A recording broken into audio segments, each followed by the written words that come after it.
Bruno Derville, bonjour. Bonjour. Directeur général de Vinci Immobilier Résidentiel. Avec vous, nous allons faire un tour d'horizon de l'actualité du marché du neuf, bien sûr. Alors, dans un contexte où l'immobilier ancien se porte plutôt bien, où il y a une fluidité à la fois des ventes, de l'accession, on a le sentiment que le neuf a plus de mal. La Fédération des promoteurs immobiliers parlait la semaine dernière de ralentissement, tant au niveau des ventes que de la construction. Est-ce que vous ressentez sur le terrain ce ralentissement ? Alors sur le terrain, effectivement, les ventes ont légèrement ralenti au premier semestre au niveau national, puisqu'elles ont baissé de 4% sur le semestre, mais la dynamique reste néanmoins bonne, puisqu'elles étaient en progression légère, certes, sur le deuxième trimestre. Et ce qui est particulièrement intéressant, c'est que ce sont les ventes aux accédants, aux particuliers qui souhaitent acheter leur résidence principale, qui ont légèrement progressé ce trimestre. Les chiffres ont surtout été dus à la baisse, aux ventes en bloc, en raison de la réorganisation, comme vous le savez, du monde HLM. Et alors, côté investisseur, est-ce qu'il y a plus d'inquiétudes liées aux incertitudes fiscales ? Est-ce que le Pinel marche un petit peu moins bien ou... Oui, effectivement, un petit peu d'inquiétude. Le projet de retenue à la source a pu peser, mais maintenant qu'il est définitivement décidé, je pense que l'hypothèque va être levée et les investisseurs se sont posés quelques questions et donc un léger ralentissement, on va dire, du marché au deuxième trimestre. Alors, dans un marché de l'immobilier où les taux d'intérêt, on sait, sont très bas, on est à 1,43 en moyenne toute durée confondue, ce qui permet de doper en tout cas le marché. Ça ne veut pas dire que les prix sont bas, et notamment dans le neuf, on est à quoi ? 4 000 € par mètre carré en moyenne en région, près de 5 000 € par mètre carré en moyenne en Île-de-France. Le logement neuf est cher. Comment produire du logement plus abordable ?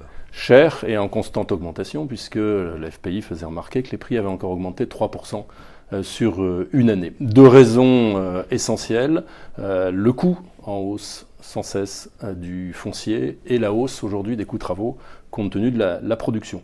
Donc le point important, c'est de mettre davantage de foncier sur le marché, puisque l'offre et la demande se rééquilibrant, le marché devrait du coup se stabiliser.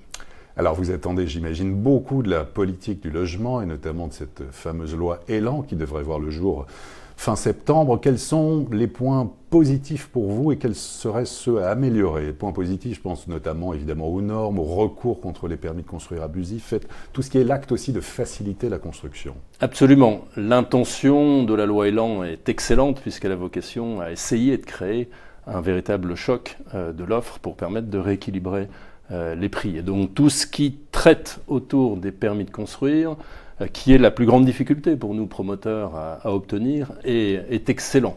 Et de ce point de vue-là, d'ailleurs, il ne faudrait pas que les élections municipales, qui sont déjà en ligne de mire pour un certain nombre d'élus, ne retardent pas trop, ne décalent pas trop un certain nombre de projets, comme malheureusement nous le constatons sur le terrain d'ores et déjà. Ça, c'est une crainte, et notamment, il y a des secteurs qui sont victimes justement de cette possibilité de ralentissement et d'attribution de permis de construire. C'est une crainte avérée, constatée sur le terrain. Il n'y a pas de secteur en particulier, ce sont certains élus qui reportent des projets.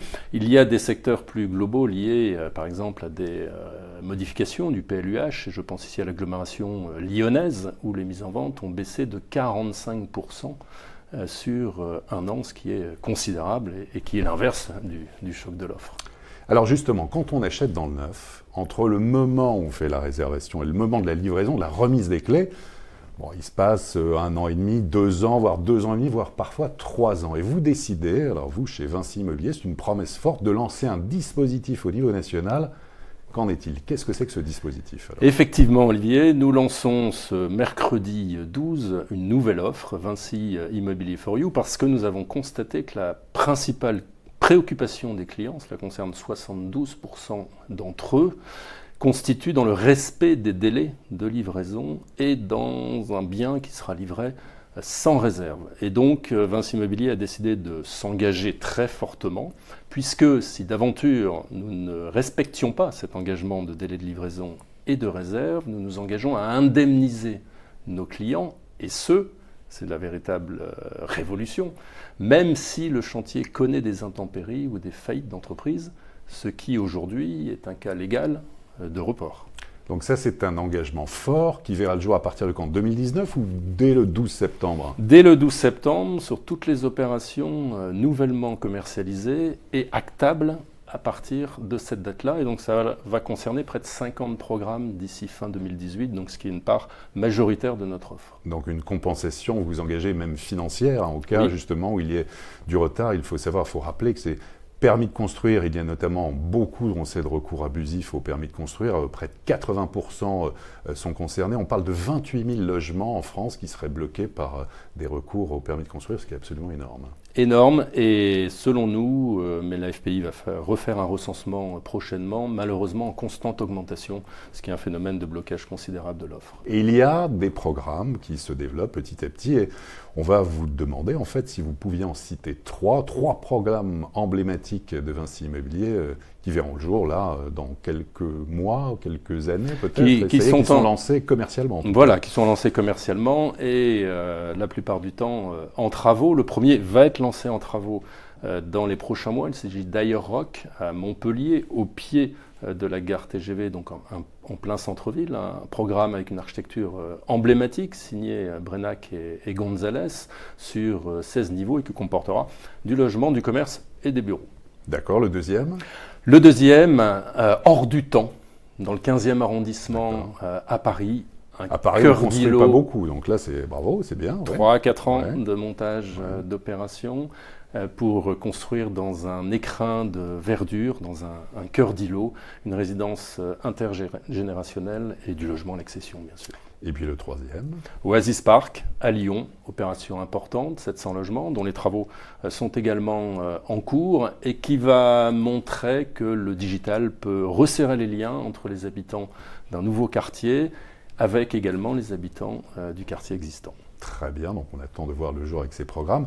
En conclusion, Bruno Derville, plutôt optimiste sur ce marché du logement neuf et des attentes notamment de la politique de logement? Oui, plutôt optimiste tant que les taux d'intérêt restent au niveau qui est le nôtre aujourd'hui, et cela devrait encore continuer, à condition, bien sûr, et c'est tout l'enjeu de la loi Elan, que l'offre puisse suivre et ne soit pas obérée par la perspective des élections municipales. Bruno Derville, merci beaucoup. Merci. Et à très bientôt pour une prochaine édition du Club Immo.